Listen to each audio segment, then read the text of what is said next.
In this guide, I'm going to show you how you could see your sent follow request here on Instagram. Before we do get into this guide, make sure to like the video and subscribe to the channel with all notifications on. It really does help the channel and it lets us know that you want more content like this. We'd greatly appreciate it. And if at any point throughout this guide you did have any questions, just ask them down in the comment section below and we could help you out further. I'm going to be doing my best to reply to every single comment down there. But first things first, you need to tap on your profile icon down in the bottom right and then tap the three lines up in the top right and open up your account center up at the very top. Scroll down on here, you're going to see your informations and permissions.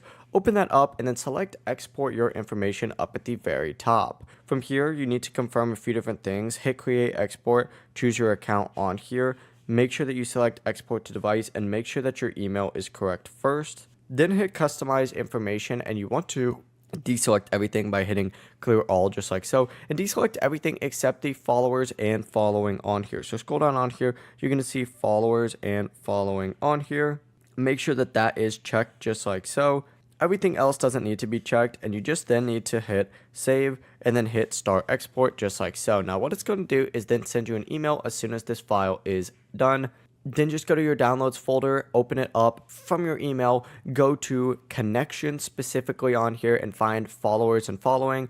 Open up pending follow requests and you'll see all the follow requests that you sent that are still pending. That's the full process. It really is as simple as that. If you guys had any questions, ask them down in the comment section below and we could help you out further. I'm going to be doing my best to reply to every single comment down there. Before you do leave this guide, make sure to like the video and subscribe to the channel with all notifications on. It really does help us out and it lets us know that you want more content like this. We'd greatly appreciate it. Have a great rest of your day though. Peace.